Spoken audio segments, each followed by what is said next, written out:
I've been listening to The Wellermen by The Wellermen for the last 7 weeks. And I just found out about it today. Welcome to Spin It, another Connor takeover. Ahoy. Ahoy.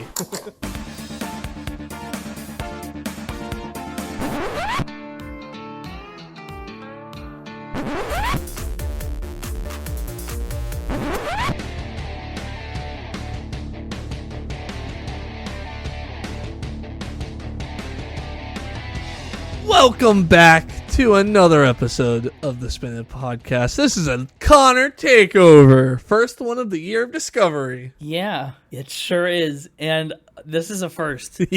We're recording this ahead of the rest of the episode. I don't know what your pick is yet. You don't. I wanted to get the reaction to it. And that scares me. Hey, it's a good pick. I think it fits the year of discovery. I'm sure it is, and I'm sure it does. But if you didn't need to surprise me with Dr. Demento and the barking dogs and Ray Stevens and the... Well, I didn't think about surprising you with that.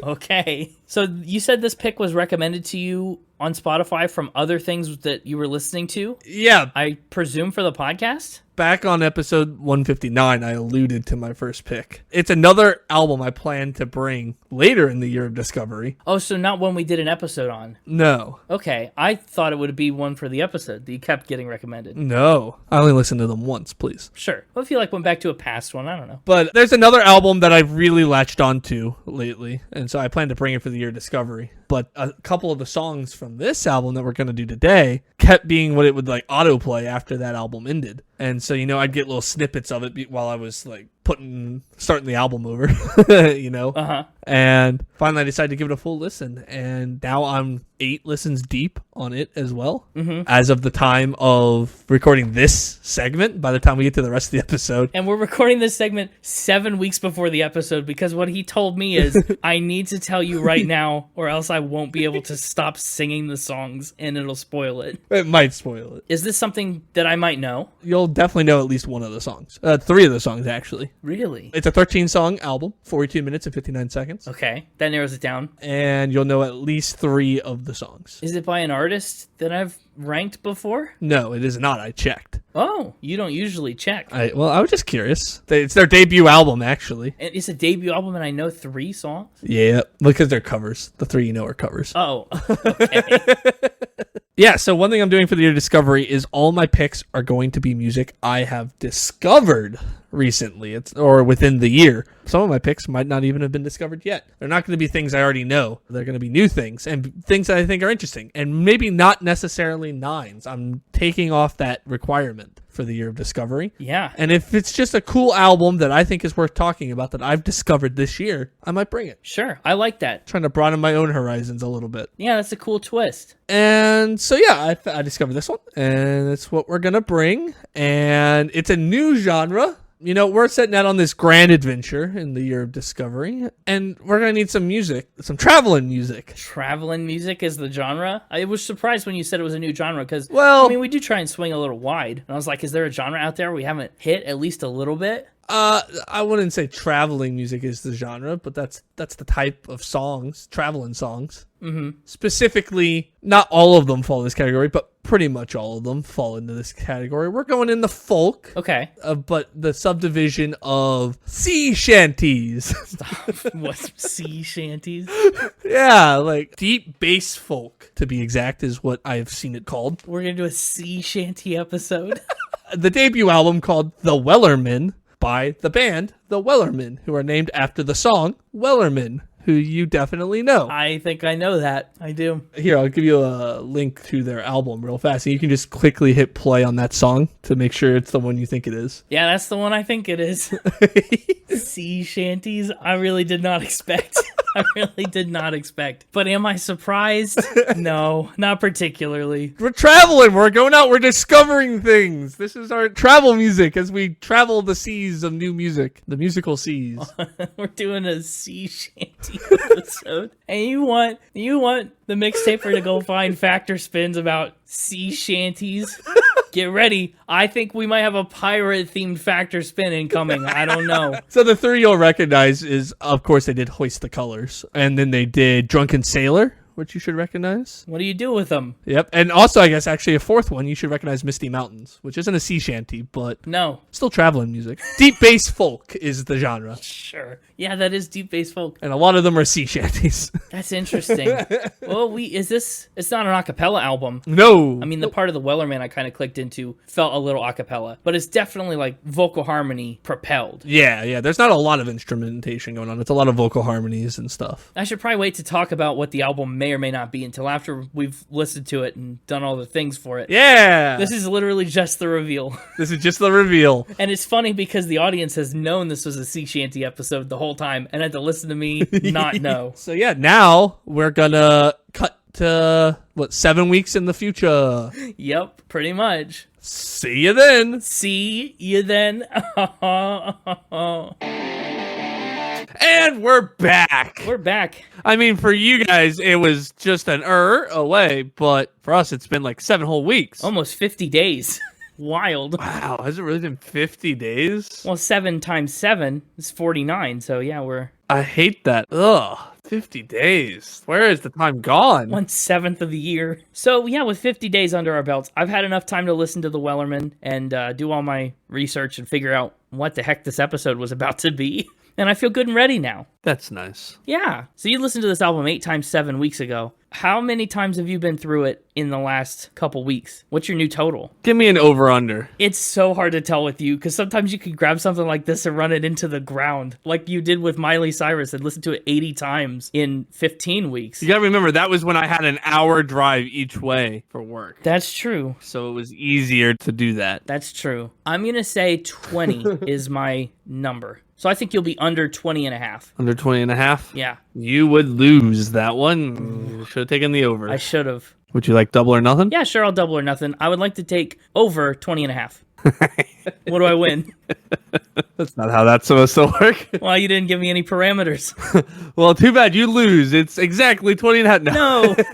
No, the number 31 and some change. Wow, 31. I'm currently on track 7 as of this exact moment. So That's an impressive amount. That was probably a number I wouldn't guess. I've been listening to it in between podcasts. I'm actually behind on podcasts because I've been listening to this so much. That's almost 24 hours. Like a full day of your last 7 weeks has been Wellerman. And it's all been in the car and or the shower. Shower's a great spot for the Wellerman. You did say the sea shanties were hit different when you were in the shower.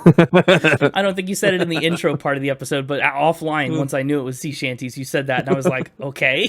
I mean, I guess. Which is funny because I don't think pirates really bathed a ton. No, but like you're wet. You can simulate like the splashing of waves by sticking your head in and out of the shower stream. Oh, so you just didn't, like, not traditionally shower, but like simulate sailing in the shower.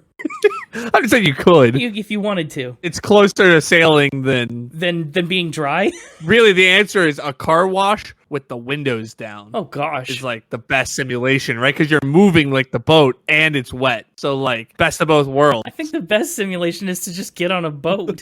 Well, that's not a simulation. But if you want to go through the car wash with your windows down, that's your prerogative. I'm just saying, I've listened to it in the car. I've listened to it in the shower where it's wet. I think combining the two in the car when it's wet, that's like the best. Sublime. Top of the line. What I can say, though, this album definitely was not what I expected. When you first said sea shanties to me. I know. I'm so interested in getting into it. I know not all of them are sea shanties, and really probably only about half of them would really fall into the sea shanty category. Yeah, I'd say not even most of them are sea shanties. But listen, it was way more fun to tell you sea shanties than just say deep bass folk. That's true. It was a good reveal. Let's jump into about the artist. I don't have a lot, but what I do have is very interesting, I think, and very new for the podcast. Yeah, this is a group with a unique history. Yeah. Bass singing folk group, the Wellermen, got their start during the sea shanty trend in early 2021. I think most everybody maybe didn't know it was a trend, but at least realized that was happening around that time. It was probably like, what the heck? That was the early days of the podcast. Even if they weren't on TikTok, because I wasn't even on TikTok at that point, and I knew it was happening, going, why is this a thing? But anyway, sea shanties got so popular on TikTok that a whole sub-community on TikTok was created called Shanty-Tok. Yeah. Of just all these different users creating sea shanty-esque TikToks. Yeah, and putting shanties over other scenes or things that were happening. Other things, yeah. I wouldn't be totally surprised if somebody did drive through a car wash with the windows down on Shanty-Tok. It's a non-zero chance. You're right. The movement all started with Scottish TikTok user Nathan Evans, who released a TikTok where he sang The Scotsman, not a sea shanty. No, but it sounds pretty Scottish. But it's pretty cool. It's a pretty good song. It's just him singing it and thumping his hand like on a desk for the beat, and that's all he's got. Maybe I've seen that. He released this right around the Christmas time, and it blew up. I mean, I'm talking millions of views blew up. Like, it just became insanely popular. Apparently, everybody was in a Scottish mood that Christmas. I don't know. Everyone was celebrating Yule. Yeah, they were putting the Yule in Yuletide.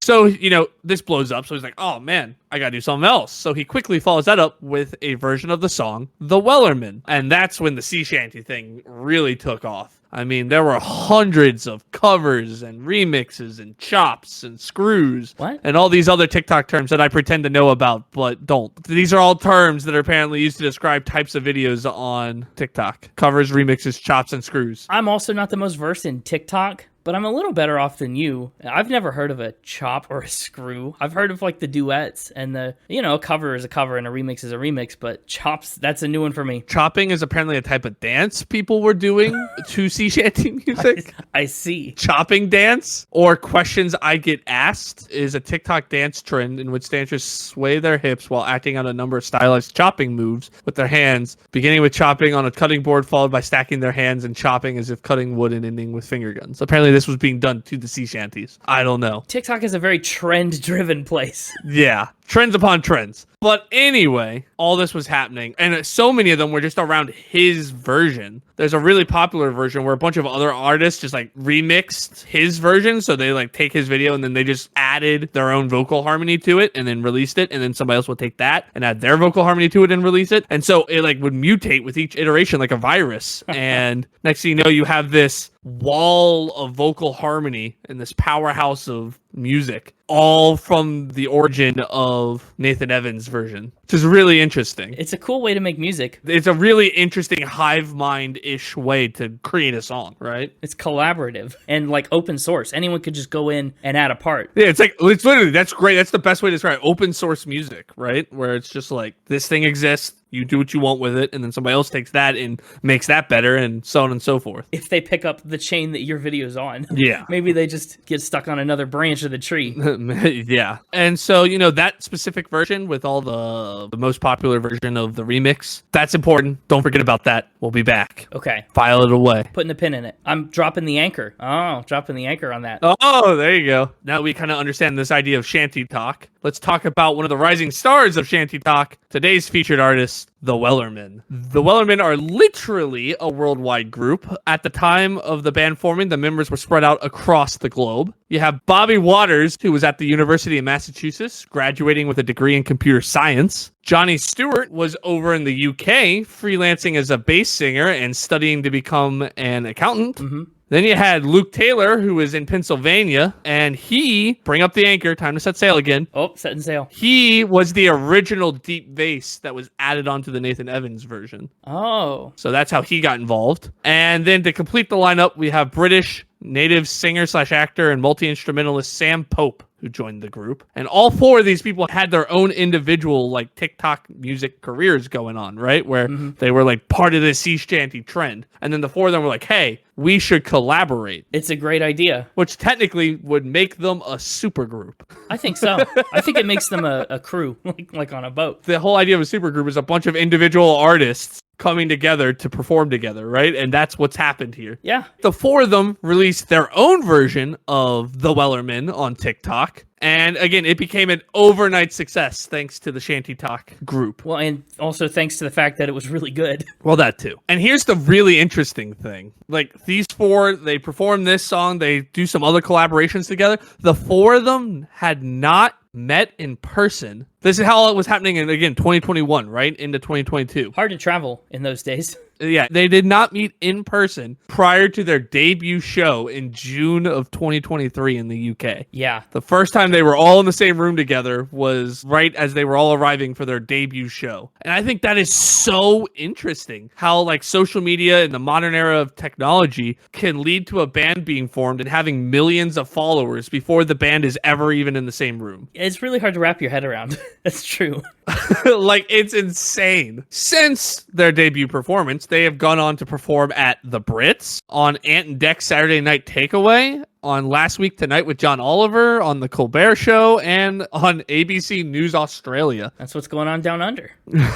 And then currently, if not already there, they are preparing to tour the world and are recording their hotly anticipated follow-up album. But today, we're here to talk about the not hotly anticipated, but scoldingly accepted debut album. Like scaldingly accepted. It's hotter than hot. That's what I meant to say. Yeah, hotter than hot. And out already, so we don't anticipate it. Exactly. We just have it. Yeah. Okay, I gotcha. I got where you were going. Their debut album, The Wellermen. Sometimes I feel like I'm a translator between you and the audience. Yeah. Like I bridge that gap. I know. Listen, there's a reason I told you should do a podcast, and then you had to drag me into it. I didn't drag. I believe the exact words of "I'll only do it if you do it too" were said. It's been a long time. Who can remember? That feels like a drag.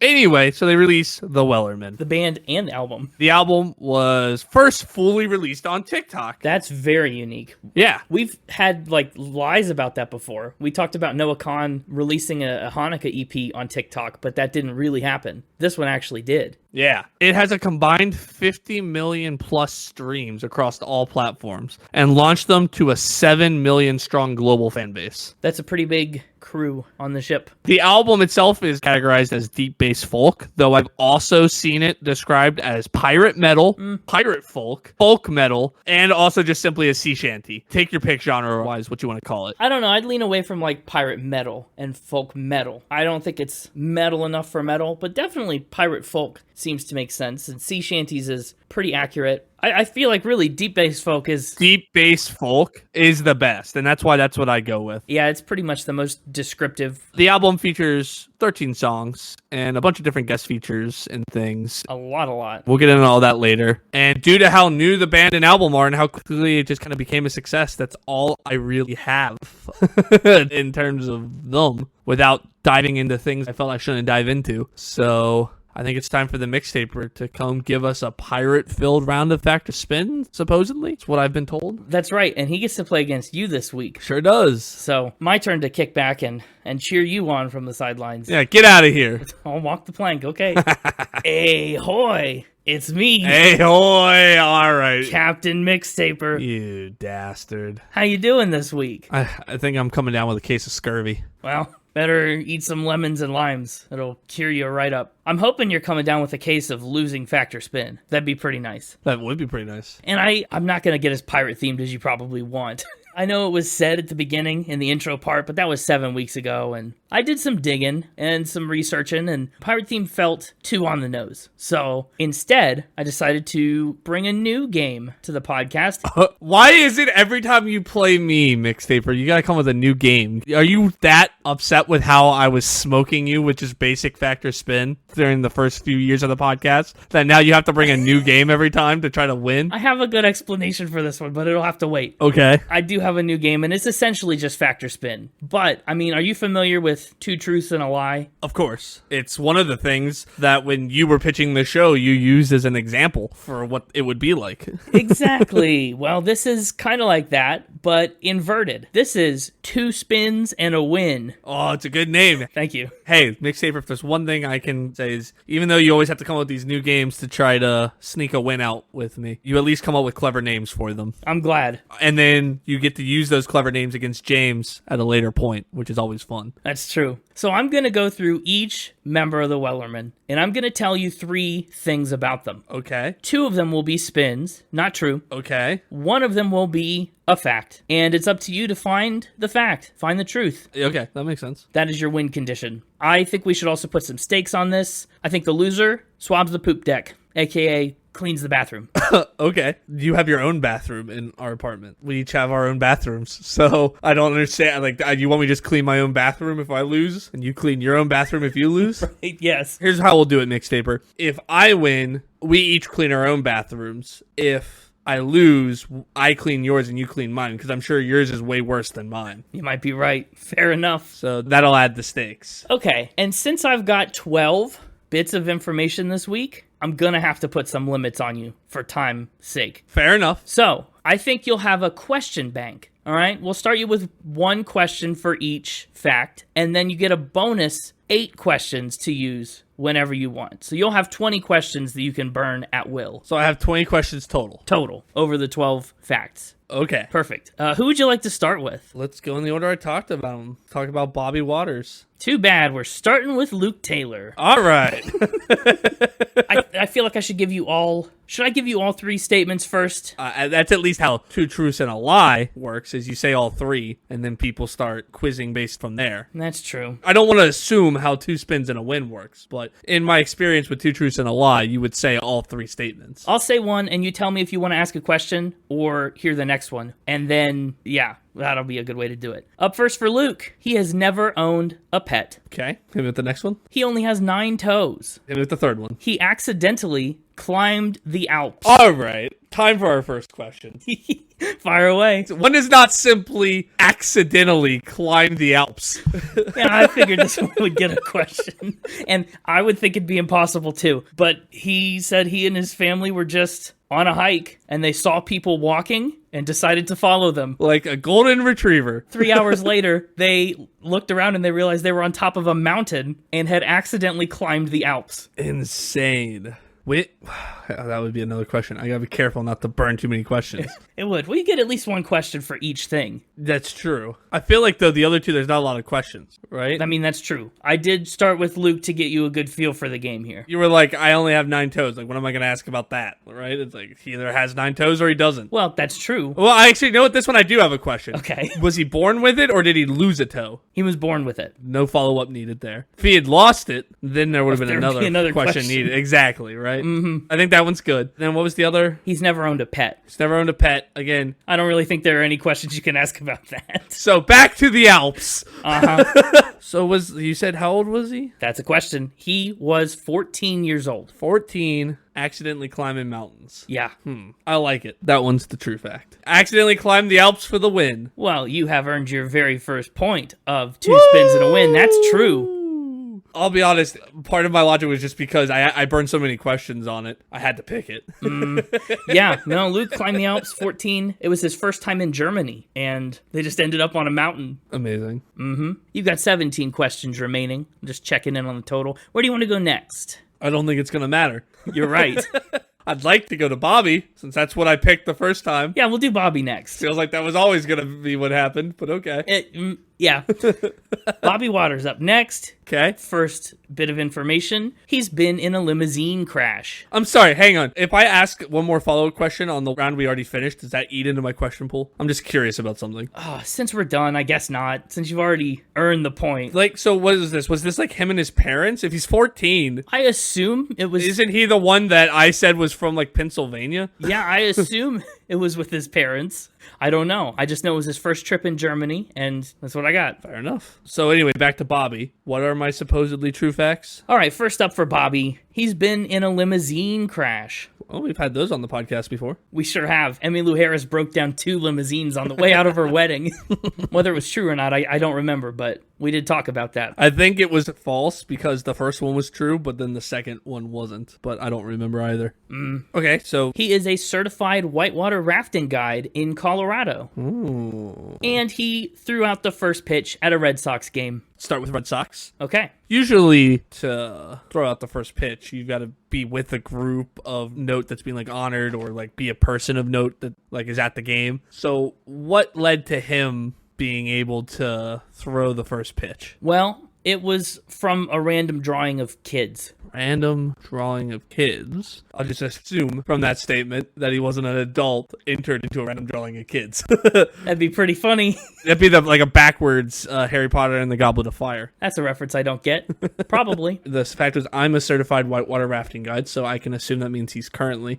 What's it take to become a certified whitewater rafting guide? Good question. There is an intensive 2-week commercial guide training program that is sanctioned by the state that you can take. I have to email to get like pricing and stuff, and I didn't want to do that, but that's the sitch. 2-week training program. Mm-hmm. When did he get certified? Good question. I don't know, so I'm not going to count it against you. Okay, good. That's very just of you. Yeah, well, it's not fair for me to take away a question if you don't get an answer. I'll be honest, I think most weeks against James, that's exactly what you would have done. So noted. Okay, let's move on to Limousine Crash. Okay. I'm just going to use 2 questions here since I only ended up using one on whitewater rafting. When and where? When and where? It was a long time ago. I don't know the exact year because I don't know when he was born, but he was 10 years old, roughly. Okay. And it was at a friend's 10th birthday party to go rock climbing. They were on their way over. How? The limousine crashed. Right. How did it crash? Did it hit a tree? Did it hit another car? Did another car hit it? Like, how? I don't know. I cannot say. Does that one kind of get me? Yeah, no, that one's not going to count against you. If the answer is I don't know. Oh, man, I'm trying to burn questions and I can't. You're down to 13 questions left, so. Okay, well, for sake of time and my questions, I'm just going to say whitewater rafting. Whitewater rafting, you think is the fact. Can you lock it in? I can. Will I? Sure. Okay. Well, as a matter of fact, Bobby Waters indeed does whitewater rafting. Alas, he is not a certified guide. He's not certified. Boo. No, the true fact about Bobby Waters is that he was in a limousine crash on the way to a rock climbing birthday party. Oh, see, I kind of got rid of that one immediately because it'd come up before. Yep. And that's why I was very happy with it. That's what I get for letting previous rounds bias my judgment. Won't let that happen again. No. Good for you. That's real character development. Up next, how about Jonny Stewart? Sure, Johnny with no H. That's right. That's because he's cool. Stewart with an S. Yeah, like most spellings of Stewart. Well, most spellings of Johnny have an H, so. Either way, it's a cool way to spell Johnny. Sure is. Johnny is so cool that the first CD he bought was Nickelback's Silver Side Up. A lot of people would consider that the opposite of so cool, because a lot of people don't like Nickelback. That's true. And I will be honest, I don't know whether Johnny likes Nickelback or not. I just know that that's the first CD that he bought. Oh, wow, I just got free information. Didn't even have to ask the question. Well, I mean... Like in Aladdin when he tricks the genie into a free wish. Yeah, but your wish was about Nickelback, so who's the real winner here? I want my Nickelback. No refunds. All right, what's number 2? Number 2, he won a jelly donut eating competition in less than 10 seconds. Okay, we'll be back to that. What's number 3? He used to play in a ska band with the Wellerman's manager. All right, well, since I think we've been starting with the last one, let's start there again. Who is the Wellerman's manager? That's a great question. His name is Tom. Oh, that's nice. I didn't think any of the members knew each other. I mean, he's not a proper member of the Wellerman. He's a manager. Fair enough. What's the ska band? And okay. Hang on, I'm going to phrase this as one whole question. Okay. Was this a TikTok ska band, and what were their names? Boom, one whole sentence. That's going to be 2 questions. Only one question mark. It's a whole sentence. Nah, it's 2 questions. Oh, all right. 2 pieces of information. All right. It was not a TikTok band. It was a real-life band, and they were called Pantalon Brûlant. Oh, very nice. It's French. Let's move on to, I want to say the donut thing for last, because that's where I feel like I'm going to burn too many questions. Oh, I'm sure. So you want to bring Nickelback back? I'll be honest, I don't know if I have anything to ask about Nickelback. It's kind of either that was his first CD or it wasn't. True. Why did he buy it? We'll at least burn one question on it. Okay. Partly because of the eye-catching album cover. It's a picture of an eye. Okay. Anyway, let's get to the big one here. The heavyweight. All right, enough of that. You just throw that one right out the window, sure. I'll be honest, I don't even think I need to burn any questions. I think I'm just going to, my heart's going to make me lock in this donut fact, regardless of what information you give me here.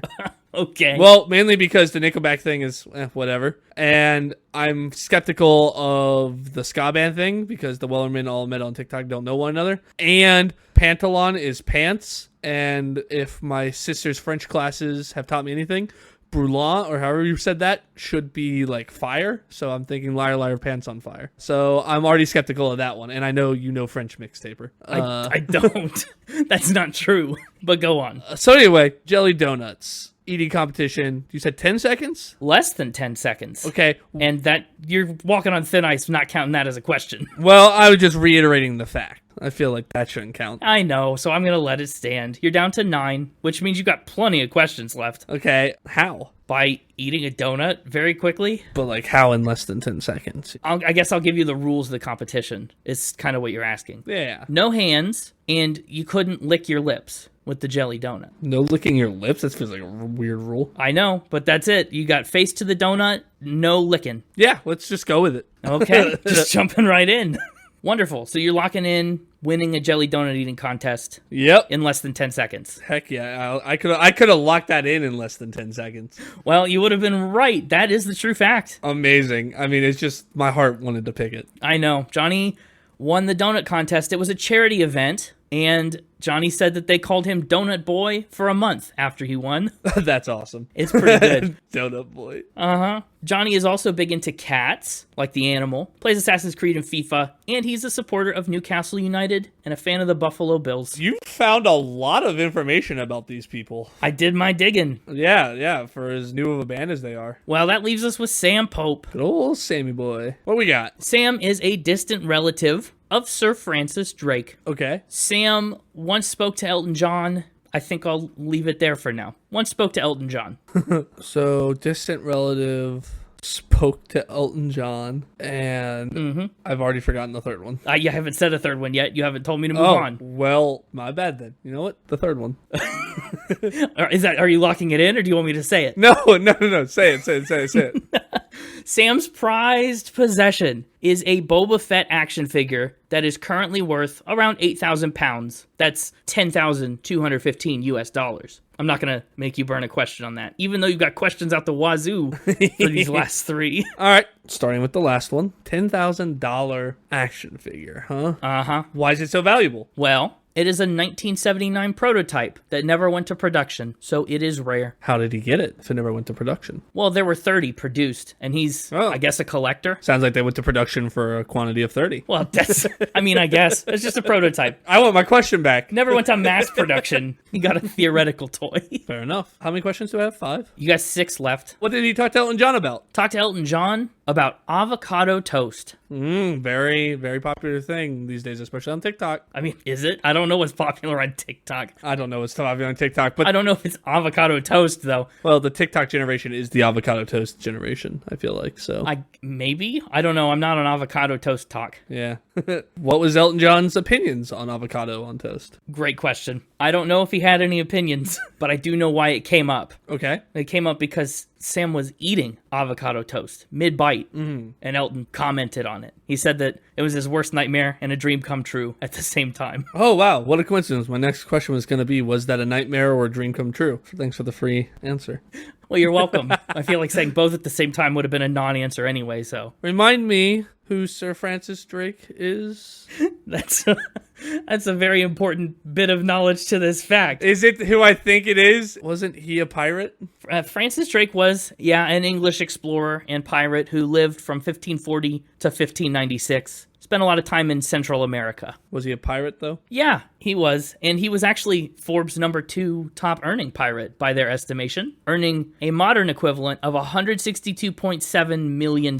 Skeptical of this one. What's there to be skeptical about? It's Francis Drake. Yeah, pirates on the sea shanty episode. I told you I wasn't going pirate themed. Yeah, but you haven't gone pirate themed at all. I wasn't going overboard with a pirate theme. Yeah, exactly, right?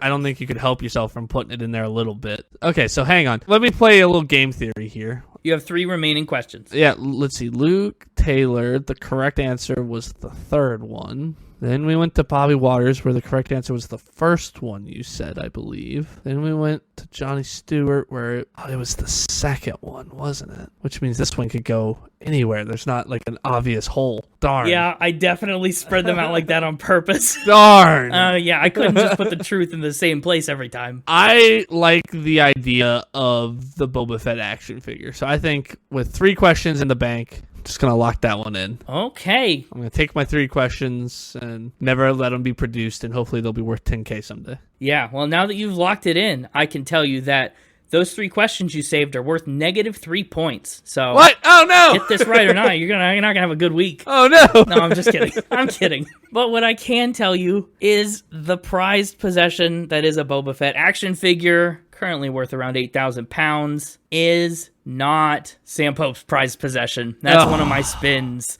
That 1979 prototype, though, is a real Boba Fett action figure. Oh, really? And it sold for $525,000 at auction. Whoa! Yeah, I never would have believed that. Nope, I know.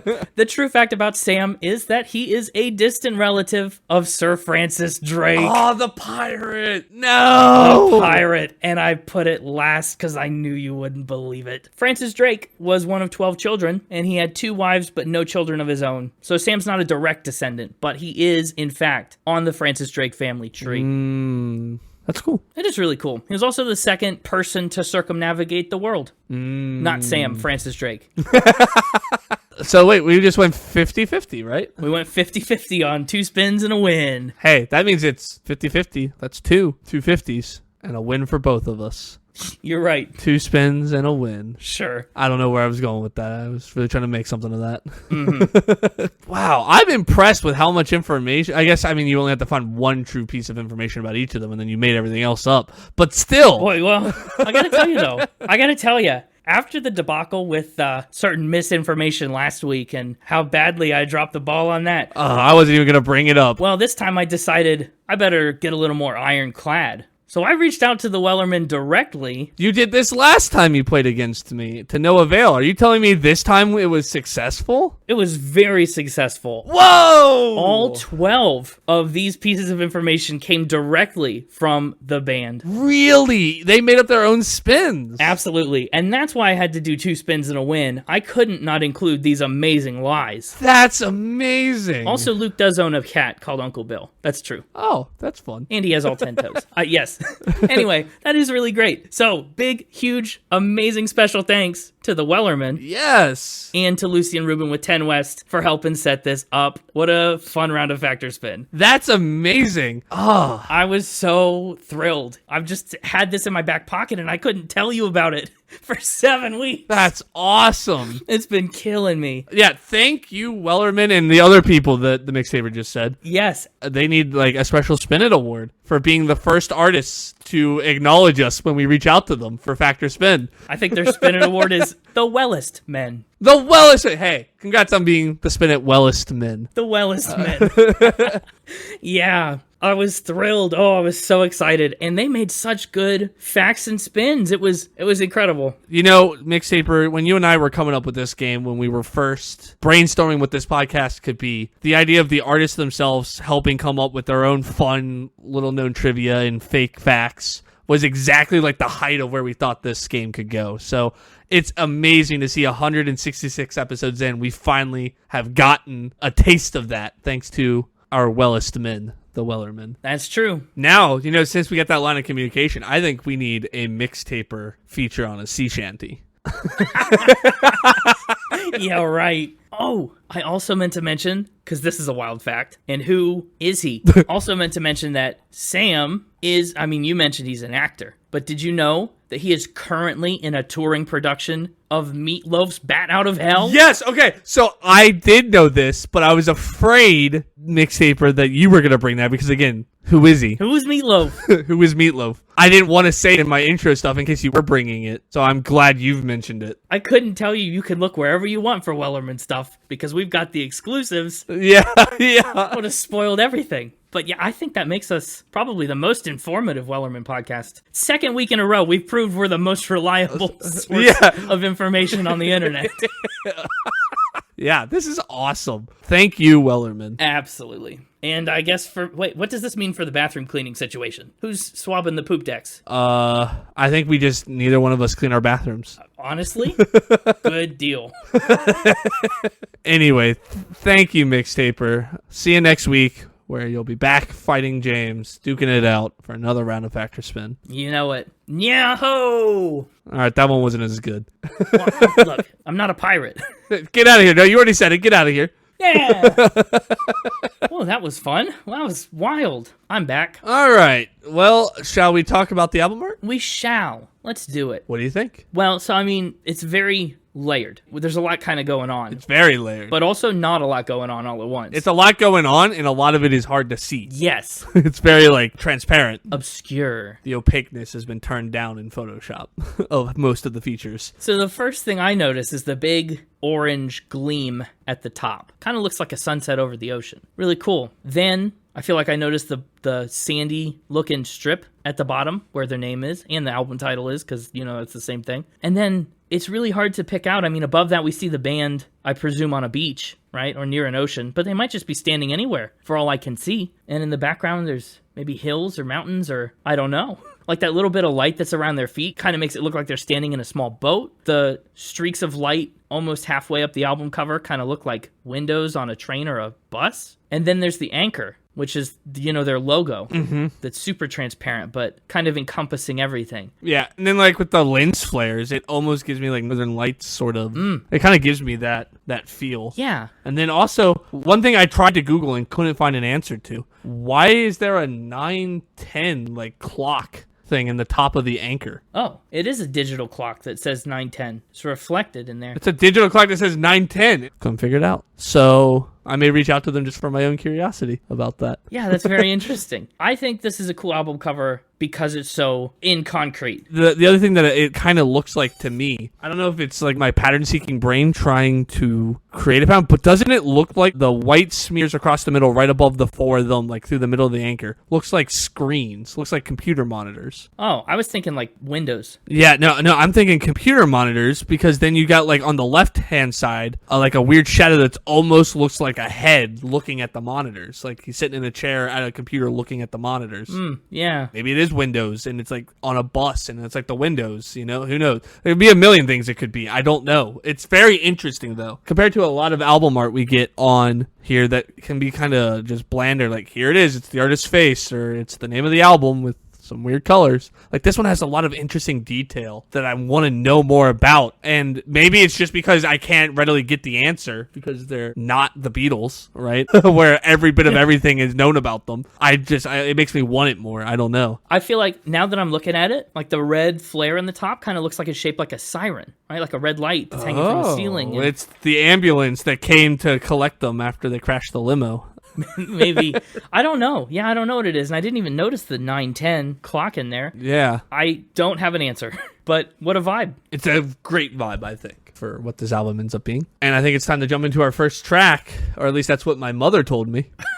Yeah. Did I do it? Did I make a good one? That was pretty good. That was pretty nice. So you said that I would know probably 3 songs on this album. Well, I think I said 3, and then I upgraded it to 4 in the moment. You maybe did, but I think in the intro you also just named 3 and said 4. But I was listening to it, and I wound up knowing 6. After doing a little bit of digging and research, I figured out I think I know 6 of these 13 songs. Nice. Yeah, a surprising ratio. Yeah, and one thing you told me before we hit record here was that you couldn't wait to get some more context behind what these songs are. Yes, that's true. Listening to the album one time without context, I had a lot of questions, especially an album that's full of songs like this. I don't know where they come from. You know what I mean? Like, the band didn't write them. The band found them and compiled them from other places. And so I was really curious to know where everything is from, how they found it, like, how did it end up here? What am I listening to exactly? And so I also did a little bit of digging around. But yeah, context seems key on a lot of these songs. I guess I have a lot of information about these songs, and I'll keep talking, and you can tell me when to shut up. Okay. Shut up. So my mother told me. Before I click play, all I had in my head when I look at this song title was Lucas Graham's Mama Said. Totally different song. That's just all I was in my head, and I was like, that sucks. I don't want to be thinking of this song. I want to be thinking of the sea shanty. Are you familiar with the TV series Vikings? You already know I'm not. Yeah, I know you're not. But thanks for asking. If you were, and if you were familiar enough with it to have made it to the 9th episode of season 4, wow, you would have heard this song sang by King Harold. Well, that's the thing about it. Like, it is from the Vikings show. Yeah. But My Mother Told Me is also a traditional Nordic song. Yeah. I think the earliest I saw it dating back to was sometime in the 13th century. Well, yeah. Which makes it one of the oldest songs on this record. Yes, I'm getting there. The lyrics themselves come from a song with a different name, though, from what I could find. I found that the lyrics come from an Icelandic saga. That makes sense. Again, this was one I struggled to actually find. It didn't really have its own Wikipedia page, like a lot of the songs do. Well, it's so old. It was around way before Wikipedia. It's true. I thought there was just such an interesting style to this. Just from the beginning, it enters kind of a little white noise and then just, my mother told me. Yeah, this is actually, I mean, I know you were worried about singing and spoiling it. I think this is the only song from this album I've heard you sing even one time over the last 7 weeks. That's not true. I feel like it is. But it may be the only one you picked up on. No, because I know I caught myself a couple other times before I told you what it was. You probably just didn't put two and two together. Yeah, but I said since then. I don't know. Well, right. Since then, it didn't really matter anymore. The pressure was off. I just said you had nothing to worry about, is my point. It was probably this one, Nancy Mulligan, and Wellerman were the three that I couldn't not sing. Understandable. Those were the main three I was humming or singing to myself. It was just such an interesting feeling. You're right. To My Mother Told Me. It's so open space and airy and minor chords, and it just had a lot of good ebb and flow to it. The way that they added in voices and parts to dynamically keep things kind of moving. Yep. And again, really outside of their 4 vocal harmonies and a couple percussion things, there's not really much going on instrumentally. No. And melodically, I was a little bit soured on it by the end. It's not a long song. It's just that one unchanging verse over and over and over. And they perform it well. Yeah, unfortunately, the lack of different lyrics does make this one suffer a little bit. But also, I feel like these style songs that are meant to be sung as a big group of people, and a lot of the times, at least when in their creation, were kind of just men bored coming up with a tune. Well, yeah. It had to be simple and repeatable so that everybody could join in and figure it out as they were doing whatever they were doing, right? So totally. Some of that's inherently baked into the creation style. Yeah, and I cut it some slack for that. Because, I mean, sea shanties, you think you're singing it for hours on a ship. You're trying to do it in time with you, like, rowing the oars or hoisting the sails. Like, whatever chore you're doing, sea shanties were, like, how you do it in rhythm and keep it up for a long time. Yep. So, and it's not like they overdo it at 2 minutes. It's just I noticed it, and that's like a trait of the sea shanty. Yeah, yeah. But again, they did a good job dynamically with it, which really helped a lot. Yeah. I did get a little worried to hear this song right at the start, and I was worried I'd have the same problem that I had on Pentatonics, which, I mean, we talked about ages ago. Yeah. But we talked about how with a cappella music, sometimes it becomes a bit of a one-trick pony. Well, I guess, but it's a little too produced and too polished and auto-tuned and clean. Okay, gotcha.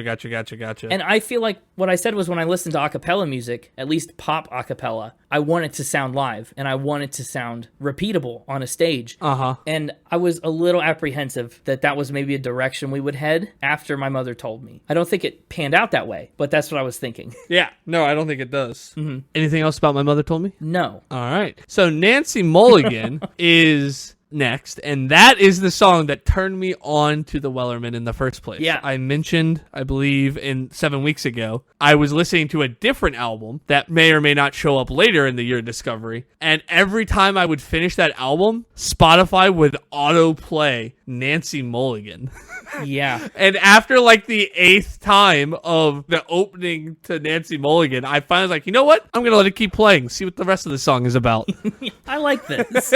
So this is a song I did not need context for because I already had it. Yep. This was a known song. This is an Ed Sheeran cover. It sure is. It's an Ed Sheeran cover. It was on the deluxe edition of his 3rd studio album. That's right. I listened to, the crap out of Divide. I put Divide on repeat. I think when it came out, I listened to it maybe 6 times in a day, once. So I'm very familiar with Nancy Mulligan. Yeah. And I think it's kind of funny. Again, not that there's anything wrong with it or anything they could do about it, but just conceptually, it's very funny to hear people who aren't Ed Sheeran sing a song that is so specifically about Ed Sheeran's grandma. Like, what if a group of strangers just started singing a song about your grandma and then millions of people listen to it? That'd be pretty weird, right? It'd be pretty awesome. It'd be pretty cool. Well, I mean, if you want to write a song about my grandma, let me know. Go for it. I'm open. I'll give you all the details. I'll send you some facts and spins about her. Yeah. But I think also it's really cool that in 2017, 2016, people are still writing songs that fit right in with a selection like this of shanties and old-timey folk tunes. Yeah. And that's something I wanted to say at the top and forgot about until just now. But Oh, well, I remembered for you. one thing that really attracted me to this album as a whole is how well the songs all fit together, yet how vast the time difference between them, right? We've got things like this that was written by Ed Sheeran, and then we've got stuff We're that's 2 tracks in, and the songs have been from the 13th century and 2016. yeah, we're all over the place, which I think is really cool. Yeah, it's so interesting. But I am a big fan of Nancy Mulligan. Do you know the Ed Sheeran version? I listened to it after discovering this version. Oh, so this was like your original. Yeah, wasn't I surprised to find out it was about his grandparents? Oh, you didn't put that together when he said, I'm William Sheeran 6 times in the choruses? I mean, there could be a million different Sheerans. They don't all have to be related to Ed. That's true. They're not all Sheeran a family tree. Yeah, it's like the first 8 seconds, just that. It was like all I had heard for so many listens. I can't believe it took you 8 listens to click play on it. That seems like the kind of thing you'd jump on. Yeah, it may have been less, but it was definitely at least 5. Wow. You know how I am. I run albums into the ground when I find one I like. Mm-hmm. This version of Nancy Mulligan, their version, does feature some instruments as well. Yes. And 2 guest features from Cullen Vance and Melinda, all capital letters. Yeah. Both of which have their own followings, their own popular songs. Mm-hmm. It's really cool to see, again, just the way this band was brought together, and then the platform that they mainly released this album on, right, lended themselves to a lot of fun, unique collaborations with other artists in similar positions, right? Yeah, it's a very collaborative album, and that's really cool. Yeah, Melinda's been around for a little longer than them. She started in, I think, 2010 on YouTube. Oh, wow. Who is most likely known for her Google Translate Sings series, where she sings Google Translate things. I maybe have seen those. Yeah. Huh. Small world on that internet. And then Cullen Vance is a multi-instrumentalist, composer, producer, animator, filmmaker, and game designer. He specializes in live looping electric violin and beatbox, which I think you can actually kind of hear that influence on the Wellerman's version of Nancy Mulligan. Yeah. Well, it's a little hard, I admit, to pick out Cullen Vance. Having listened to the Wellerman for approximately 3 minutes in the middle of Nancy Mulligan and not being too familiar with their voices, couldn't quite sift through and get him out. But I think instrumentally and musically, right, you can hear that, what I assume is the electric violin in the instrumentation. Mm-hmm. But I did like Melinda, though. Yes. That was a great addition. To have a female voice on Nancy Mulligan, top notch. Uh-huh. Really good arrangement decision. And you know what? Unlike My Mother Told Me, which was the one kind of verse over and over, Nancy Mulligan has a couple of distinct sections. Uh-huh. And I really felt like they did a good job at making each verse or chorus feel distinct, as well as keeping that dynamic mobility. Uh-huh. I do think Melinda's verse is a standout for the song. Mm-hmm. Time to go down to old Maui. That's right. Boy, we sure should. First of all, I have 2 things to say right off the bat. Okay. I did not like the emphasis on Maui, on singing Maui. I always say it Maui, and I don't know. I have no idea if that's the traditional thing, and I'm sure it is. It fits rhythmically better to emphasize it that way, but it caught me off guard. You're like, I don't like it,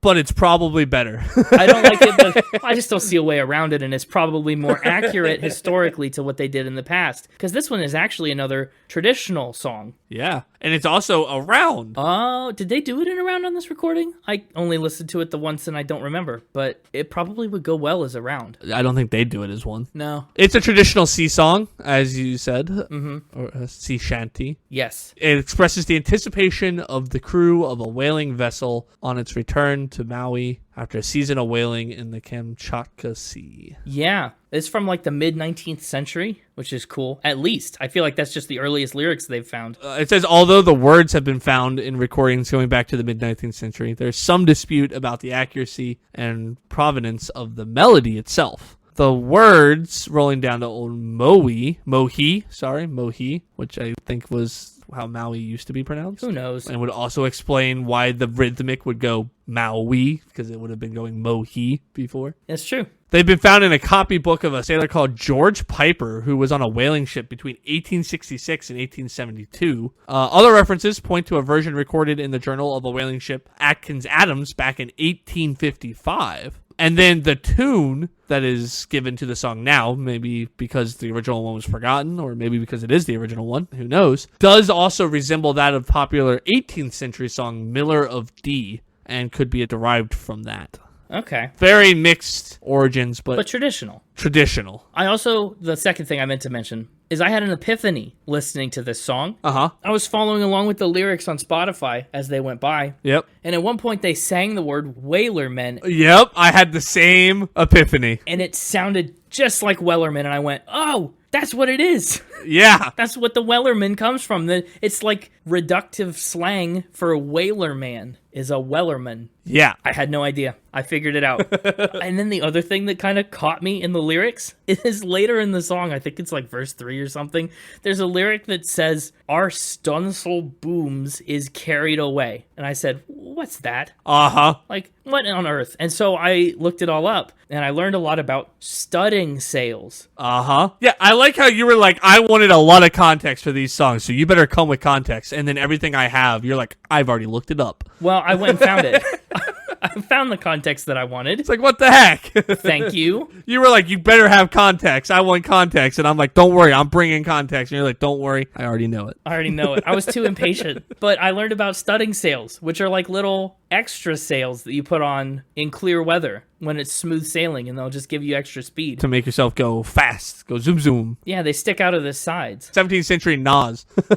Yeah, zipping away. Stunsel booms. It's just a fun word. It's a wild word. And on that note, too, I wondered later on in the album, but upon saying this note, it seems appropriate to ask here, too. I wonder how much research the Wellermen had to do. Like, what's their familiarity with sailing before they start recording these songs? Yeah, I have no idea. How much research would you have to do into rigging and oars and galleys and sails and, like, all of it? There's so much jargon in these 13 songs. Yeah. I don't know. I bet they learned a lot. I know I did, and I just listened to the album one time. The other thing I really liked about Old Maui is that in addition to dynamics and just having a changing section of the song, this one also plays with tempo, where it slows way down in the late verse. Yep. And that was a really nice change. Yeah. Again, it's one of those things that I think my mother told me is missing. Maybe what made you a little worried about the album is all these, oh, we're going to input a different singer for this verse, or we're going to slow this verse down 3/4 of the way through the song. They didn't really play with anything on My Mother Told Me, and so I could see why you would have concerns. But again, throughout the rest of the album, they do a good job of keeping it interesting, but yet sticking kind of to the heart of what the song is. Yeah.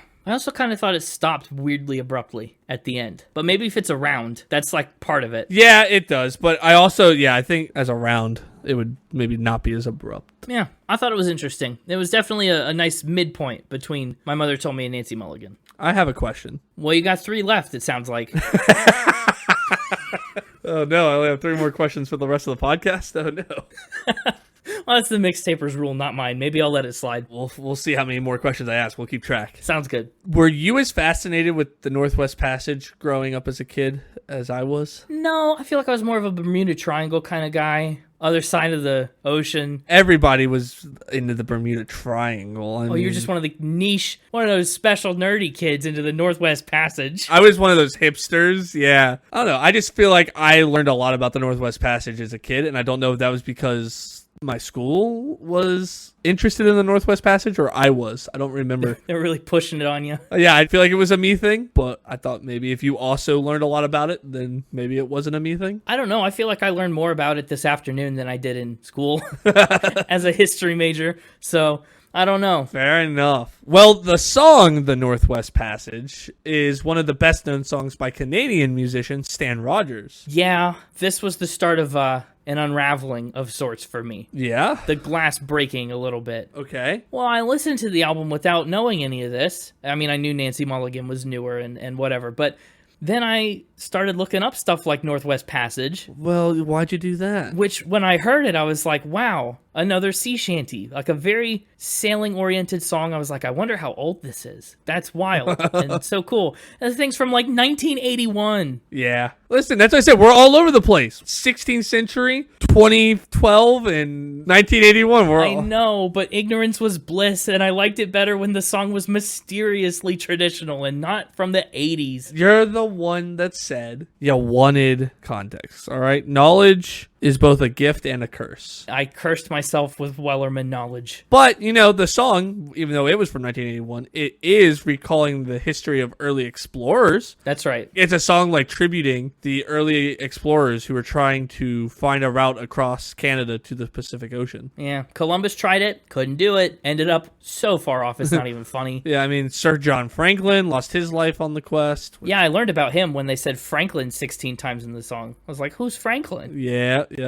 And I really like that this song's central theme is a comparison between the journeys of these past explorers and then the singer's own journey across Canada. Yeah. Right? I really like that change at the end of the song. Mm-hmm. I thought it was a very memorable melody. Yeah. A really moving melody in a way that the rest of the songs really haven't been yet. Here's an interesting thing. In the 2005 CBC Radio 1 series, 50 tracks, the Canadian version, Northwest Passage ranked 4th on the list of 50, behind Neil Young's Heart of Gold. For what, best Canadian songs? Yeah. Bare Naked Ladies, If I Had $1 Million, and Ian and Sylvia's 4 Strong Winds were the only things that beat it out. I know one of those 3 songs. You know at least 2 of those 3 artists, though. I do. Yeah, I know 2 of those 3 artists. That's true. It has been referred to as one of Canada's unofficial anthems by former Prime Minister Stephen Harper. So, you know, Canada loves it. Yeah, I really liked it too. So do a bunch of Canadian bands, specifically like UK sea shanty band Kimbersmen, Canadian's Celtic punk band The Real McKenzies, Canadian power metal band Unleash the Archers, Canadian folk punk band The Dreadnoughts, American singer Judy Collins, as well as the Longest Johns, who we'll talk about later on this album. Mm-hmm. But the Wellermen do it with Seth Staten Watkins. Yeah, I thought at first listen Northwest Passage felt a little tiny bit long. I mean, it's 4 minutes and 47 seconds. It's the longest on the album by half a minute. Yeah, it's the longest one. But it's really not. Not by a half a minute. I mean, the next one's 4 minutes and 38 seconds. It's true. Hoist the Colors is. Other than that, though. I don't know, but I just love it. But it felt a little long at first. But I remember liking it a lot. And I think on future listens, it would not feel as long. If I weren't like following it so closely for a podcast, I would maybe enjoy it more. Yeah. Also, I assume you listen to this with headphones in like a coffee shop, like you typically do when you take notes. Depends. I think that the Wellerman is absolutely an artist you need to just blast in your car while going 70 miles an hour down the freeway. Through the car wash, roll those windows down, and getting soaked, just like you're on a ship. No, but like there is something about just hearing the one more, just hearing that wall of harmony while like zooming down the freeway and the radio turned up and the like bass turned up on your radio. Yeah. It's awesome. Northwest Passage isn't one that made my top 3, but it's probably one that will make the cut for my playlist, personally. Okay. Not like the podcast favorite songs playlist pick, but just like your playlist. But perhaps, yeah, it'll be in my rotation. Seth Staten or Staten Watkins, again, sorry, don't know how you want your name pronounced. I'm historically bad at that on this podcast. He found TikTok fame with Irish ballads. So, it was natural to put him on a song about Canada. Well, they're not that far apart. Just one ocean. I also have gone and listened to a couple of his songs on YouTube, and he does do a pretty decent job with some Irish songs. Nice. But yeah, I'm a big fan of Northwest Passage. I liked it. And I like how, like, for the verses, they strip it, like, all out to where there's just, like, one singer. And then for the chorus, bring in the full sound. I think that's another good mix-up of their use of their voices as we get deeper into this album, keeping it somewhat unique. Yeah, and I think that was part of what made it feel a little long, maybe. But It does, because you're constant push and pull of, lots of sound, nothing. It's that ebb and flow that can get a little, after almost 5 whole minutes of it, could be a bit much. I can get that. Well, but that's part of the charm of it too, right? Because all the verses are about, I'm out here on my own, I'm trying to make this journey across Canada, and then the chorus is where it turns hopeful, and I'm going to do it, and I'm going to succeed, and like that's the big emotional push, and it all fits, and it makes sense. Are you ready to head to the Caribbean? Yeah, this is a song that I had to concede that I knew, even though I would never have guessed that I knew it. You don't remember? No, I didn't realize. What? Insane. Did not realize. Audience, I was there for James's first voyage into the world of Pirates of the Caribbean. No, just the second and third ones. I'd already seen the first one, but you did help me complete the trilogy. I love that scene in Pirates of the Caribbean I have virtually no recollection of it. It's in like the third one. It's like the very opening scene of like the third one. I thought the third one was the one with all the crabs. I believe it's the third one. I could be wrong. Maybe is it the second one? Wasn't that where the third one starts? When they're upside down in the water and all the crabs come? And I don't you see, it's a little bit fuzzy. The beginning of Outworld's End. Yeah, it's how they start the third one is like all the pirates go into the gallows and the little boy starts singing it, and then they all start singing, and then it's one of the funniest lines in I think the movie.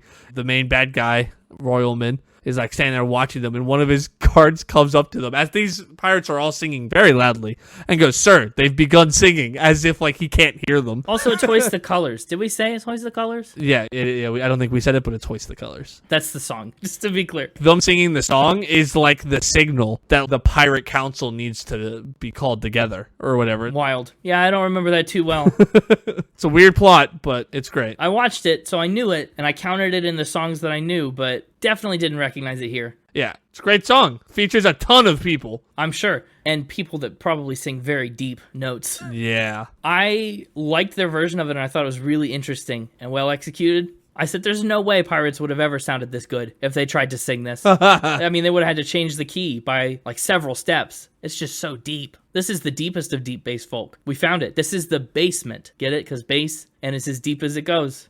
Okay, guess that joke didn't land. Yeah, that's funny. All right, don't patronize me. It's also, I think, used in the first one, isn't it? It's in Dead Man's Chest, and I don't know beyond that. Isn't that the song that, like, baby Elizabeth Swann is singing when they find Will Turner in the first one? I don't know. I don't know. I could be wrong. Certainly possible. No idea. But, and you see, this is why I can't believe you don't remember, because right, the lyrics are telling the story of the binding of Calypso by the Pirate Kings and the First Brother in Court, which is what then the Pirate Lords are trying to undo so they can defeat the British. That's like the whole plot of the movie, right? Is the British wants to gather all the Pirate Kings and take them out. The Pirate Kings want to release Calypso so she'll take out the British and let them be pirates. And so, like, this is like telling the story of how they bound her in her bones or whatever, right? She's the queen in this song. Yeah, part of it. This song is so deep, and again, technically, so impressive. I felt like at times it was kind of hard for me to just make out the lyrics, because I was like so caught up in low frequencies. Yeah. But I did, I mean, despite its length, I thought it had a really good sense of progression to it, and I didn't actually feel nearly as fatigued getting through Hoist the Colors as I did in Northwest Passage.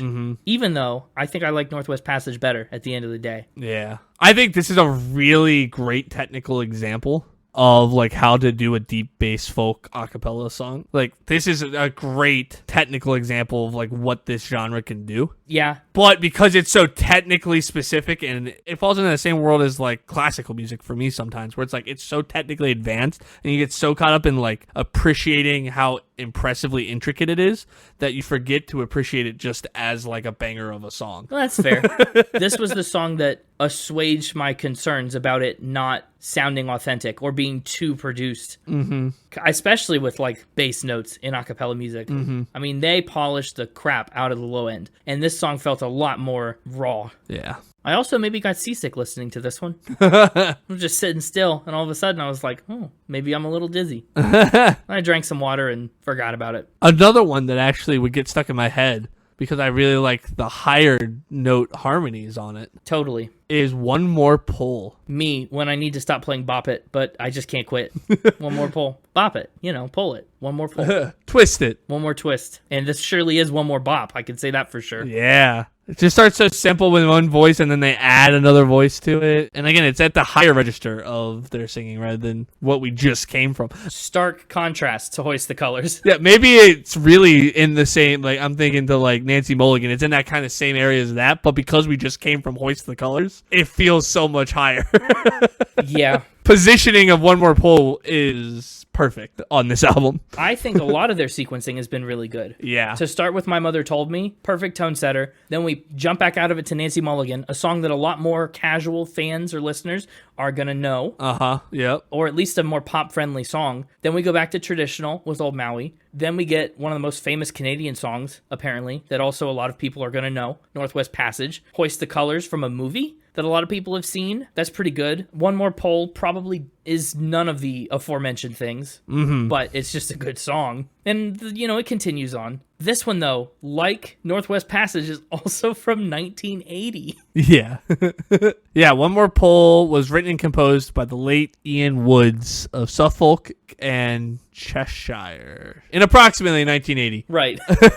And was on their album Hooks and Nets. You know, the 80s were a sea shanty time, and apparently so were the early 2020s. The shantiest decade. The 80s. The 80s were the shantiest decade.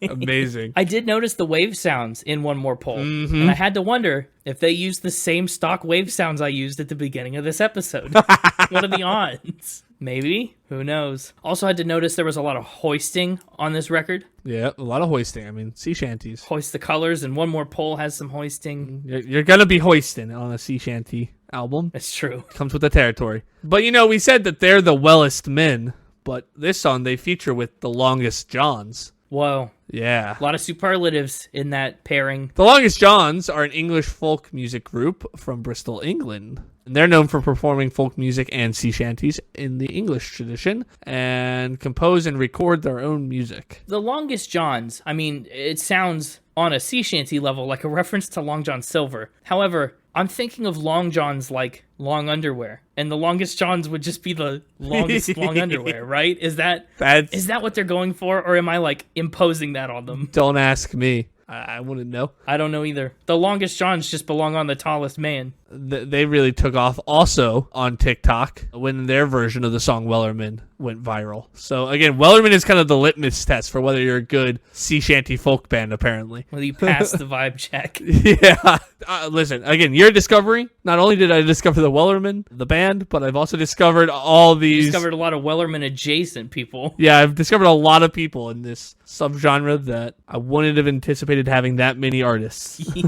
Yeah, well, it's a big trend, big thing. I really liked the style of One More Pole. I thought it was hopeful. I thought it was lighter. I thought it was a really strong metaphor. And before I knew it was written by some guys in the 80s, I was like, you know, if pirates did write One More Pole, I'm proud of them and their literary understanding because it felt kind of advanced. Yeah. You ready to move on? I'm sure ready to move on. We've got another non-sea shanty up next. Yeah, we're getting out of the sea shanties for a moment. If you ever wanted to know what coal miners doing a swing song sounded like, well, you can figure that out by listening to 16 Tons. Yeah, 16 Tons hit me almost like a folk blues version of For the Longest Time. Right? No, you're right, because it's got the snapping and everything, right? Yeah, their arrangement of it is very similar. Now, this is another song that I knew, and knew quite well. Is it? Yes. Okay, how do you know this one? So in college, I took an entire class on the history of Appalachia, which includes a lot of coal mining towns. And Sure. you know, just a lot of stuff about that. But I definitely know this song. It's a very popular one. Yeah. For those who didn't take that class. There were only 2 of us in the class, so that's most of you. The song 16 Tons is a song written by Merrill Travis about a coal miner based on life in the mines of Muhlenberg County, Kentucky. 1946. 1946. Technically not released till 1947. Wow. I bet Chris Stapleton's dad was singing stuff like this.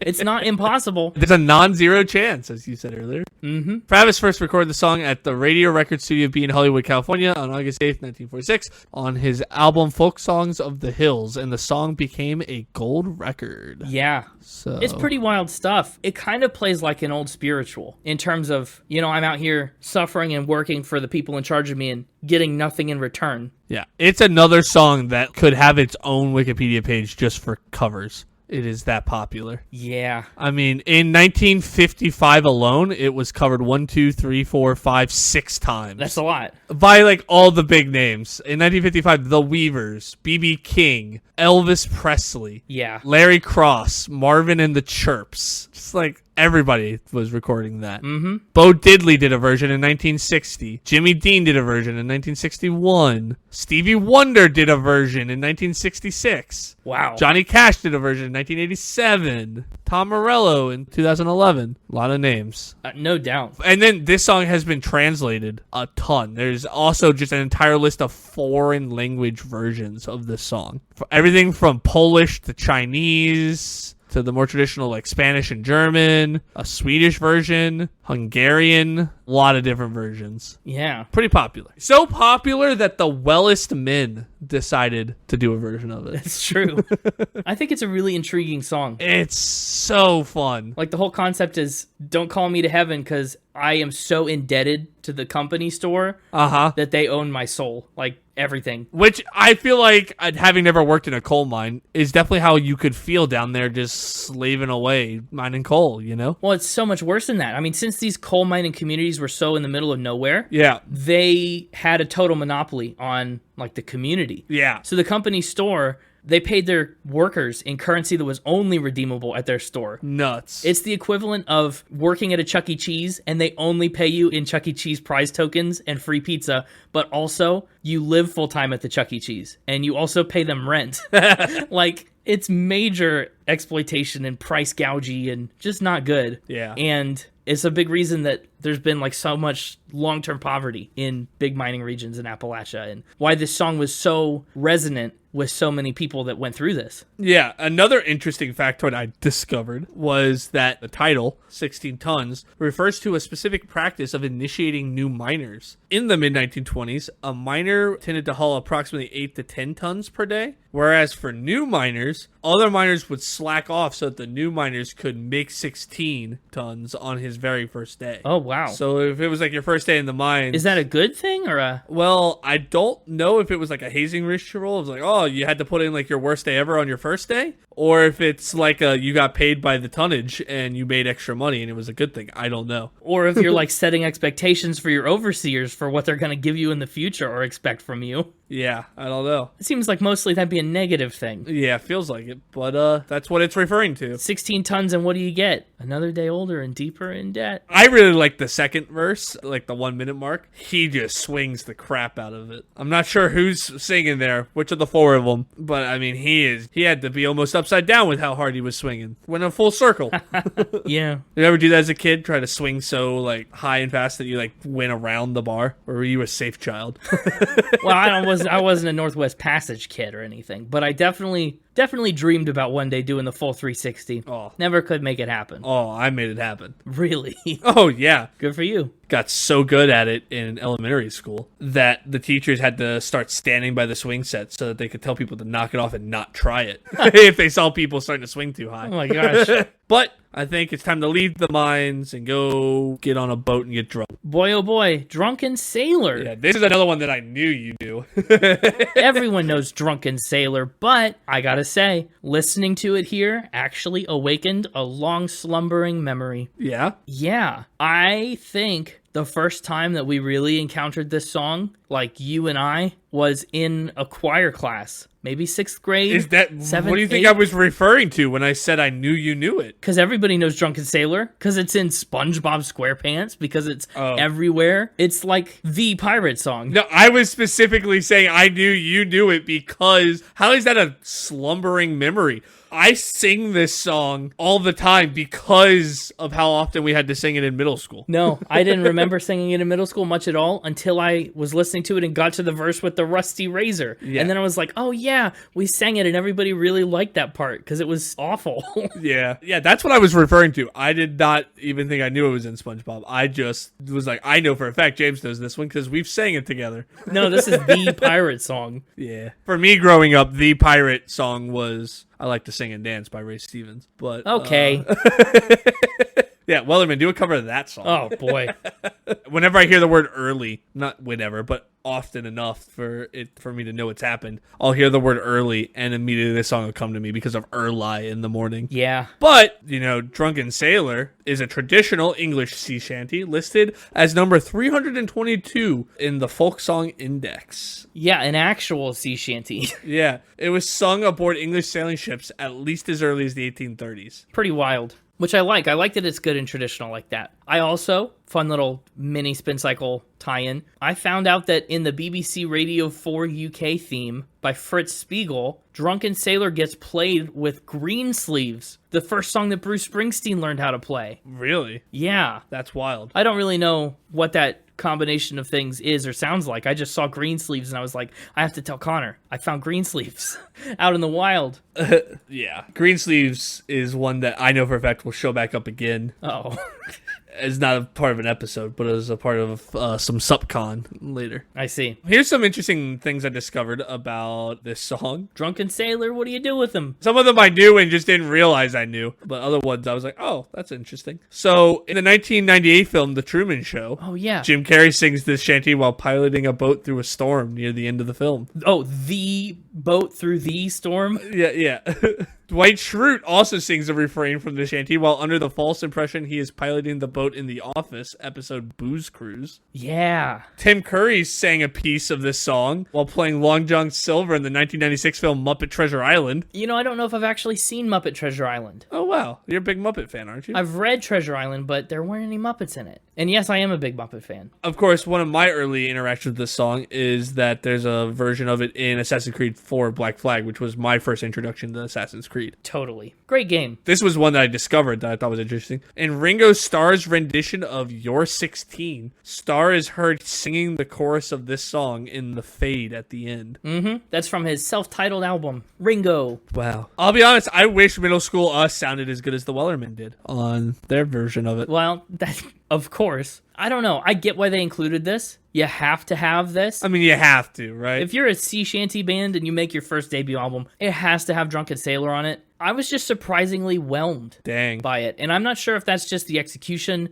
or just how overdone, how many times I've heard Drunken Sailor in my life or like my expectations. Yeah, I think it's one of those songs that there's nothing new you're ever going to get out of it. Right. Because of how much you've heard it. Yeah, I just kind of expected it to be a standout from the album. And even when I was only halfway through listening to it, I did not feel it standing out. And that might just be familiarity. It really might just be that I've heard 100,000 versions of Drunken Sailor. That's what I chucked it up to. I had kind of a same vibe of just going, great to see it included, love it, but also like nowhere near the top of the album for me. Right. If someone had told me just randomly on the street, gun to my head for some reason, sing a sea shanty, I'm just going to sing Drunken Sailor. Like, yeah, it's just the sea shanty. So it was all right. I just wanted it to be something that I don't know. You're right. I don't know if it could have been. Now it's time to go the world of The Hobbit. Yeah. For a little Misty Mountains. Misty Mountains. Again, another song that I just couldn't have sang or told you anything about. Like, I knew it because I've seen The Hobbit. Couldn't have, like, reproduced it in any way for you. Didn't know it.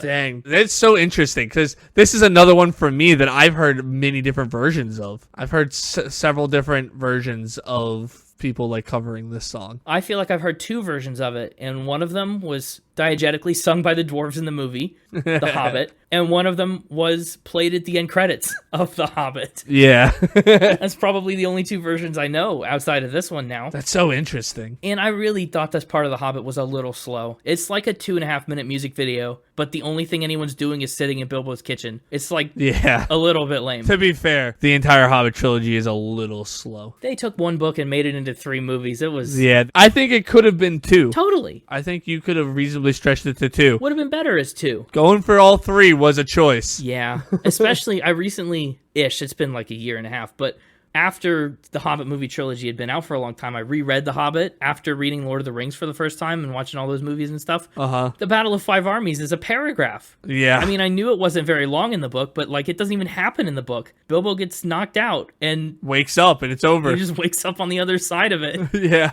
But anyway, that's not the point. That's The Hobbit and the movie specifically. Yeah. Didn't like watching it in the movie. Honestly, I preferred listening to it for 4 minutes here without visuals more than I liked watching it in the movie for 2 minutes. This is one of the few songs on the album that I think actually is better to have headphones for. I don't know why, but this one is just a great one to just be able to like put on headphones, sit in a dark room with your eyes closed, and just hear the deep bass resonate through you. That's its best feature. I think the atmosphere of the song and the deep bass are really its biggest selling points. It's the same dark vibe as My Mother Told Me, but it feels like it's being sung by dwarves in a cave, you know, down in the mines. Yeah, except all the Wellermen mostly look really tall. Yeah.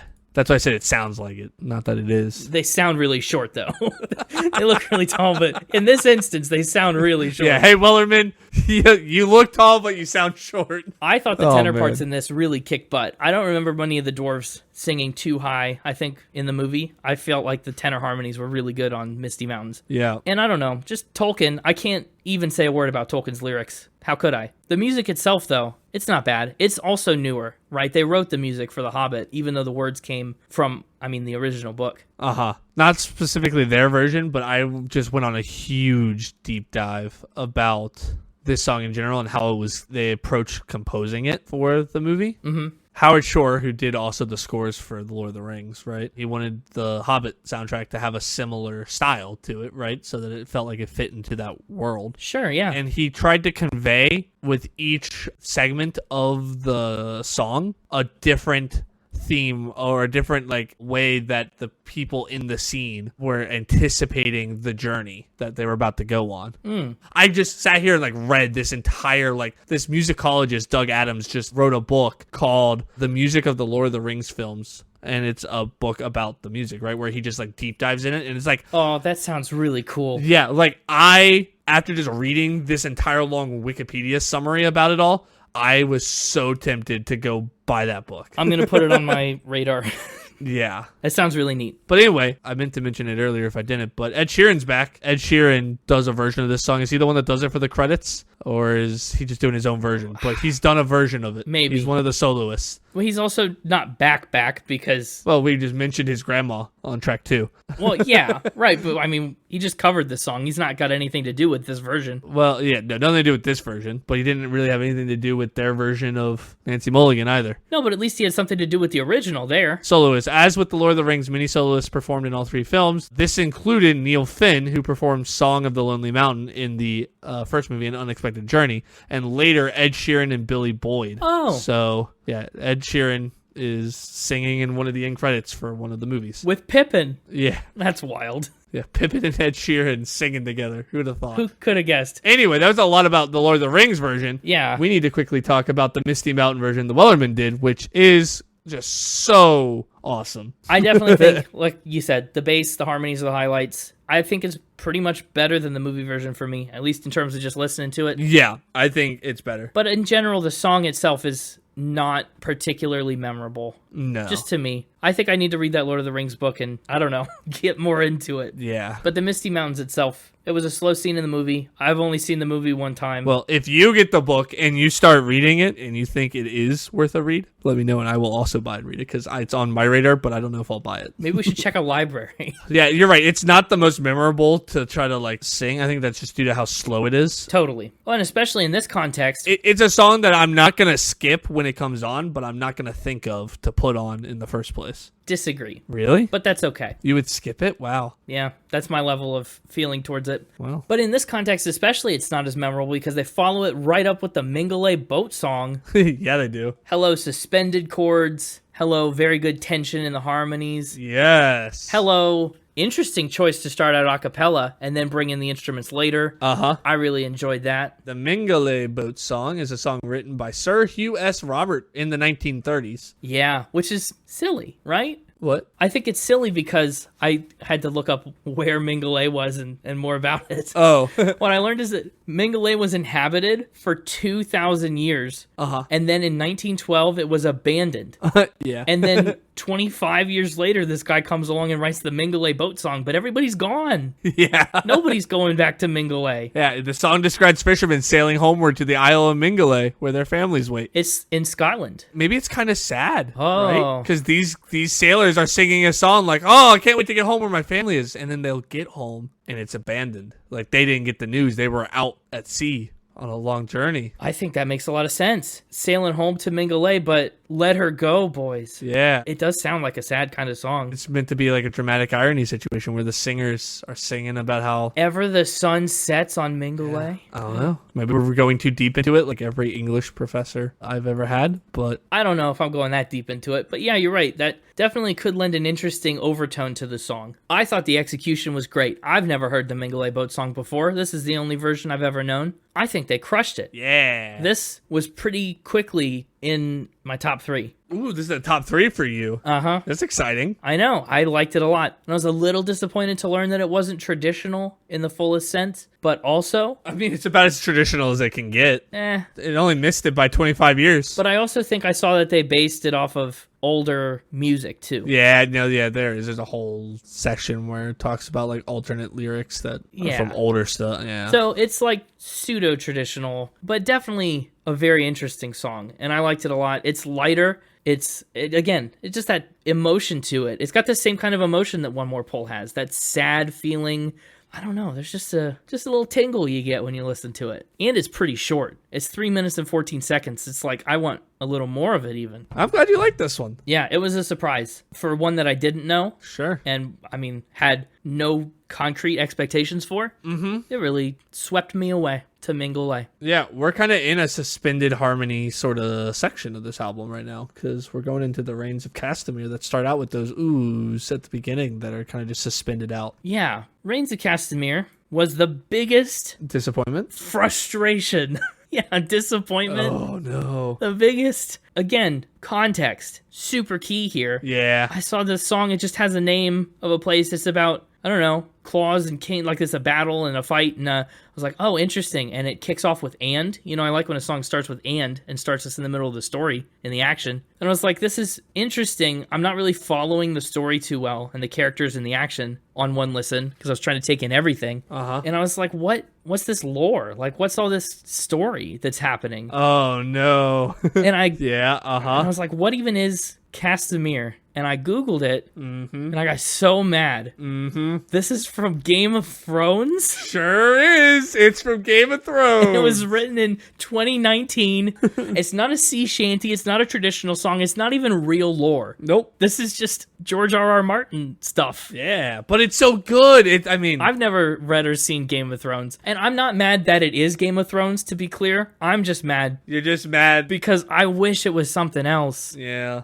I knew it was from Game of Thrones because I watched Game of Thrones, so I recognize this song instantly. It's from one of the most infamous plot points of the show. Biggest, like, story beats is the Red Wedding. Oh, I have heard of that. That must be big. Yeah, which is where this song is performed. I think it's good. I think, much like with, like, Misty Mountains or Hoist the Colors, yeah, the lore is fake, but it's very interesting lore that they're singing about. I just didn't know it at all. I couldn't have even deciphered the lore. And then those oohs, just those haunting, ethereal oohs over the top of the deep bass lyrics. Yeah, it was definitely a more of a vibey kind of song. Kind of in the same bucket as Misty Mountains, where, it's not one I'm going to come back to or think about a lot. It's interesting as a storytelling device, but it didn't stick with me melodically very much. Unlike on Misty Mountains, where we disagreed on that point, I agree with you on this one. So I find it interesting, and I think the lore's interesting. I thought it was cool that I recognized it, but not necessarily returning to it. Yeah. Well, what I think was telling to me at this point in the album, on one listen, I was a little worried that by 11, 12 tracks in of sea shanties, is my initial thought. I was worried that I would be kind of fatigued or burn out or just like over it. I was worried you would get that way as well. I didn't. That's good. No, even with the Reigns of Castamere being the way it is and the Misty Mountains 2 tracks before it, not separated by much, but also separated by the Mingulay boat song, which is a high point on kind of this whole affair. Yeah. I was still with it. And I think that's a testament to how well they apply their arrangements to these songs. And just again, the song selection and sequencing. They spread out similar songs. Yep, they give you a lot of different stuff. And the variety is really interesting too, which we'll talk more about it in Final Spin. But yeah. First, we got to talk about Parting Glass. We sure do. Hey, you want traditional? I got traditional for you. Thank goodness. I know, I was very relieved to see that this one was traditional. The Parting Glass is a Scottish traditional song, often sung at the end of a gathering of friends. Yeah. So, maybe we should sing it at the end of every podcast. I don't think we will. Unless you're telling me we're not friends. Well, no, that's not it. I just think we're not singers. But it's not just Scottish. It's also long been sung in Ireland, where it remains popular and has strongly influenced how it is often sung today. And it is purportedly the most popular parting song sung in Scotland before Robert Burns wrote Auld Lang Syne, which is an interesting fact. It is. I was happy to see the song was from like 1615 or before. I thought that was really cool. It seems like you wanted the entire album to be from that time period, but I think it's interesting that it's all over the place. I just wanted it to be sea shanties. Yeah, well, I feel like I did say they weren't all sea shanties. You did. 7 weeks ago. You did, So, but it's just, I expected it to be more sea shanty-ish. And it's not, good or bad, I'm not passing judgment yet. It's just, I was expecting a lot more of these to be more traditional songs based on the nature of the sea shanty. And I was surprised when they weren't. not a lot of modern day sea shanties. Is that what you're getting at? There are. I don't know. But not, yeah, I'm kind of getting at that. But also, I think we need to add another favorite cup to the Spin It Favorite Cups list. What on earth is our favorite cups list? Well, currently it's the Pythagorean cup. Oh. I think is the only one on the list. It's just the only cup we've ever talked about. Yeah. But now I think we can add the parting glass, or the stirrup cup, as it's sometimes called. Sure.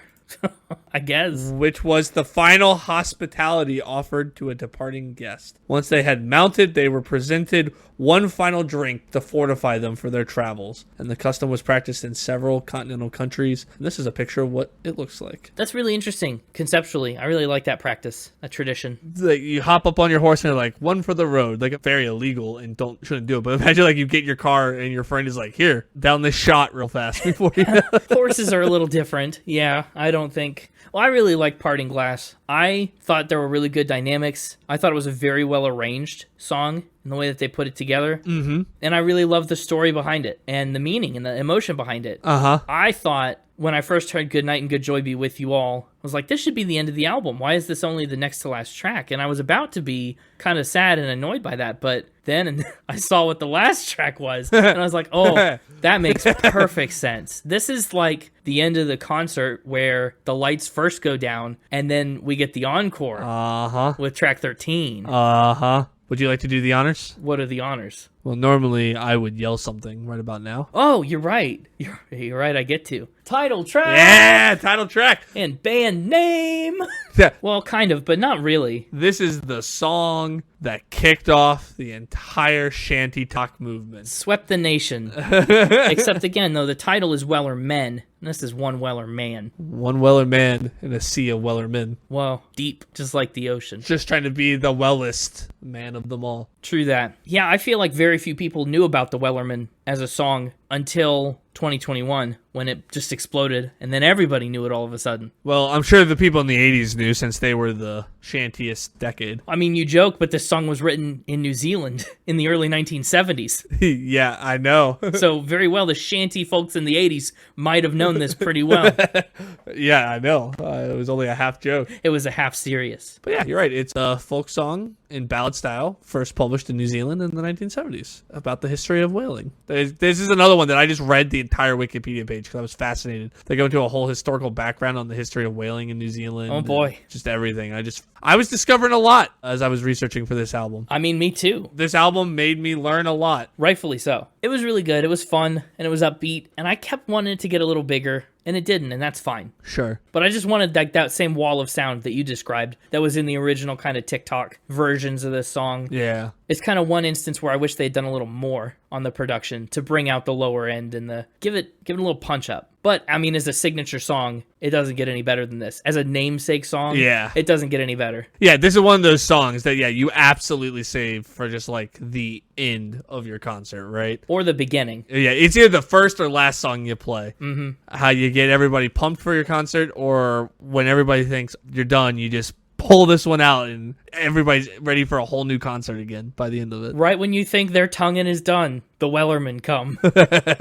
What is that? What is the tonguing being done? Is that just when they're done talking to each other? What's that phrase? No, it's a specific whaling term. I have a tab for it here somewhere because I also had that question. I searched the tonguing and Wellerman is the first result that comes up. And there's a Reddit post. What the heck is the tonguing? Tonguing is a term used in whaling to refer to the process of cutting off the whale's blubber in long strips known as tongues. Oh, looking like tongues. That's gross and cool. Yep. And then they would be chopped into small pieces and boiled down to produce the oil that was the actual final product.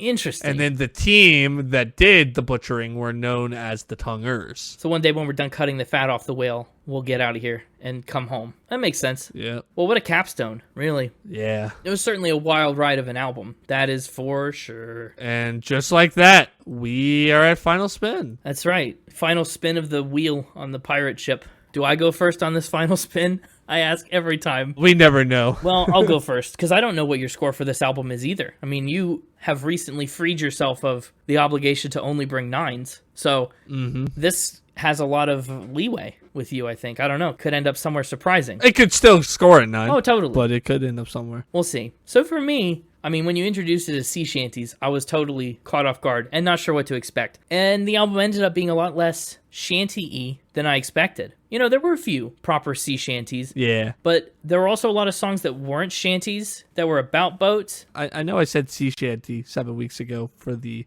shock value, but I did immediately follow it up with it was more deep bass folk and less shanty. I know. Well, if my expectations were wrong, that's my own thing. But there were a few proper shanties here, and then a few non-shanties that were still about sailing and boats. And then there was a lot of stuff mixed in like Nancy Mulligan and Misty Mountains and 16 Tons. And I think that ended up being a really good choice because it kept this album from feeling so much like a monolith or a gimmick or a novelty. And it really expanded the genre niche from sailing songs or sea shanties specifically into other subgenres of folk. And I thought they did a great job picking songs. I think there's some in here that I, would never have thought of to include that are really good picks. I thought some of the songs would maybe have a little more energy or oomph to them, like the classics, like Wellerman or Drunken Sailor.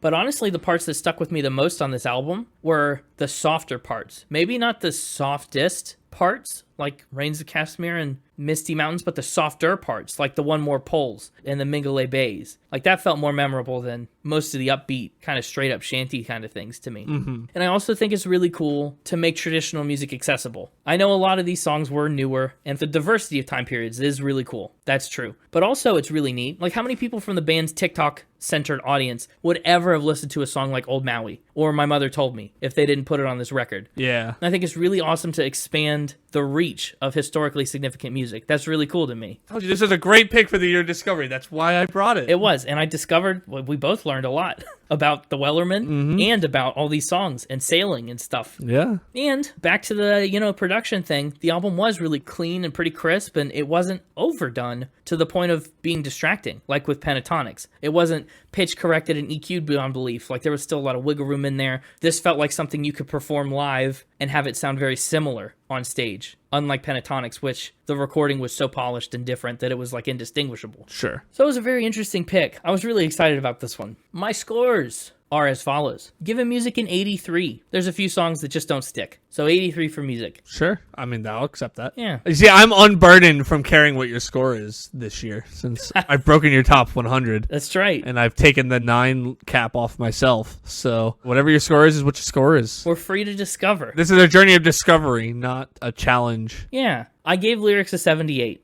I mean, they didn't write the lyrics to any of these songs. Sure. There's a weird blend. Not even weird blend. It's just a noticeable blend of stud sails, right? And stuff like Nancy Mulligan or Misty Mountains. Like, lyrically, the album kind of gets all over the place, from the company store to Old Maui. So I'm giving it a 78, maybe for the inconsistencies there, or just the different time periods, like linguistic whiplash a little bit. Songs that are translated from Scottish Gaelic versus songs that are written in modern English. Instruments and production are getting an 84. I think they use their voices great. Their arrangements are all awesome. I kind of wish there were maybe a few more instruments on this album. Not super aggressively, but there were some points where it was a little sparse. Anyway, I'm still giving it an 84. Instruments and production. Overall vibe, 83. It's a good blend of songs and a really interesting group of songs to learn about. It was fun. It was a fun listen. So its final score, no bonus point, they're all covers. Final score is an 81.6, which lands it at number 507, puts it just below Renaissance by Beyonce in terms of episodes that we've done. And I'm glad you are not treating this as a challenge, because it actually does land right above Plastic Hearts by Miley Cyrus. Yeah, I'm aware. I know. Trying to live and let lie. Yeah, so that's me, 81.6. I actually enjoyed this a surprising amount. Just again, based on purely the gut reaction of sea shanty episode.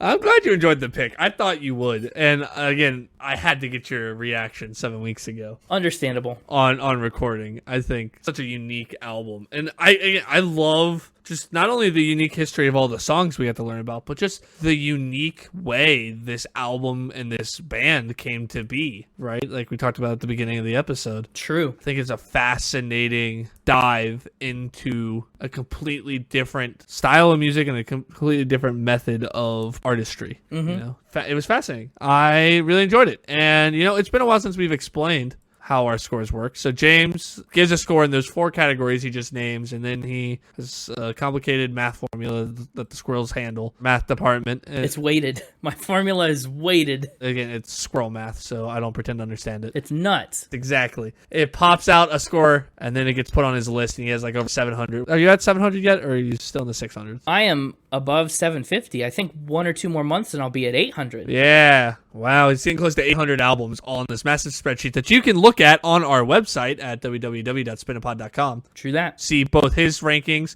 of all albums ever that he's ranked, and then my rankings for all podcast episodes, because that's all I've ranked. Yes. But anyway, I don't go through all that because typically these roles are reversed, and James is leading the charge with all the technical details, and I'm just along for the ride with only one listen. So I give a very generic, this is how I felt about it, and score it out of 10, and then give it a funny unit based on the funny things talked about in the episode. I think my out of 10 score would probably be high 7, low 8. High 7, low 8? Mm-hmm. Okay. Oh, high 7 maybe because we're sailing high on the 7 seas. Just stealing my jokes. All right. Oh, wait. I didn't. Hold on. Yeah. To be clear, didn't realize that was a thing you were going for here. It's definitely where I was going to go when I announced my score of a high 7. Oh, no. Whoops. This one gets a high 7 for me. 7 Stunsels out of 10, actually. Can you spell that with all the apostrophes in the right spot? Luckily, I don't have to. Somebody else updates this sheet for me. Yeah, me. I don't know how it gets done. The spreadsheet fairy takes care of it. Yeah, me. Yeah, I'm actually going to put this one right above. It feels wrong to put it above Elvis.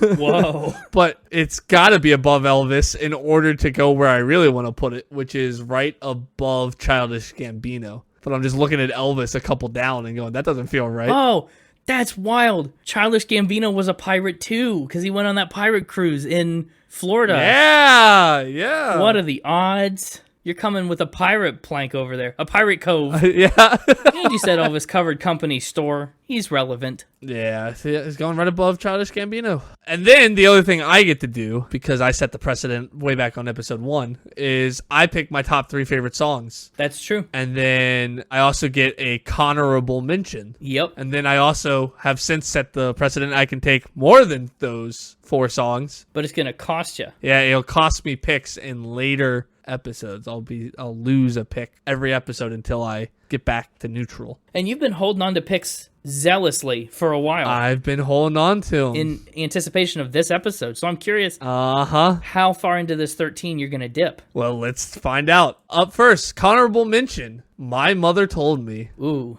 disagree. Dang. As in, like, it shouldn't be in the list at all, or it should not be a honorable mention? No, it's in the first way. It was my second or third least favorite. But you're talking about how good of a start it was to the album. It's a good start. Which just means that you have 10 really good songs.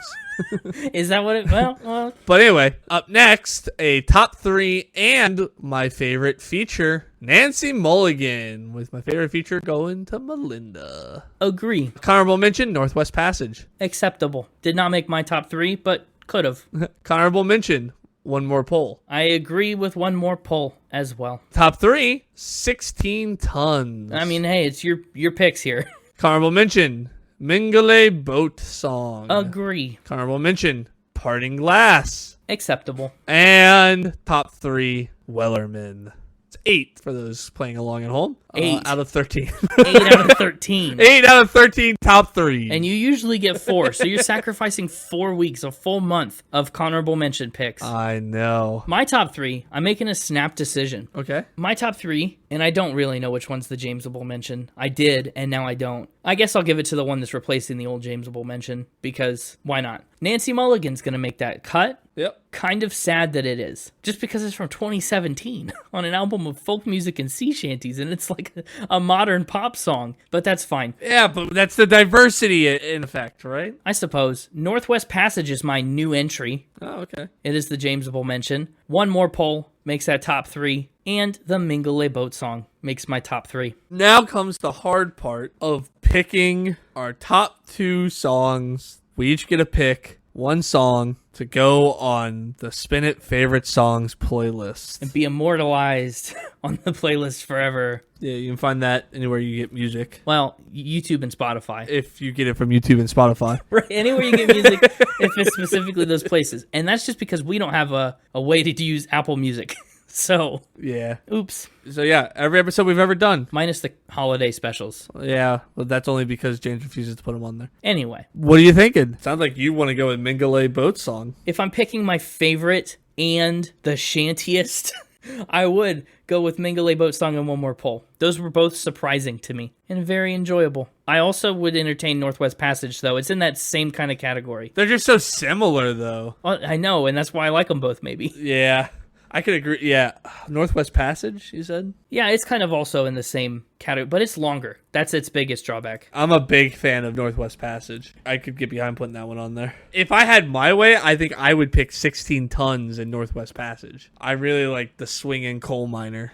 I could get behind 16 Tons as well. It wouldn't necessarily be my choice from this album because I know it in so many other contexts. And it doesn't strike me as particularly like what this album is about. Like, yeah, it is kind of the most out there in terms of it stands out probably the starkest. Yeah. So maybe it's not a good representation of this album. How about Northwest Passage and One More Pull? I like One More Pull better than Mingulay boat song. I'm not.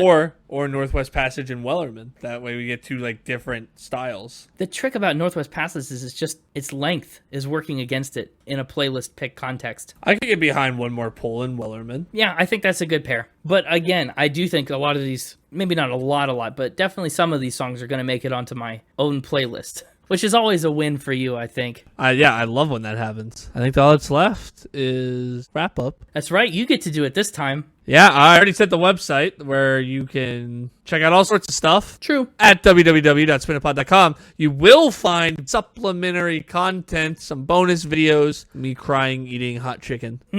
A classic, really. And then a bunch of blooper reels from mainly me saying dumb things or flubbing words. A few. Follow us on social media on Instagram at spinitpod.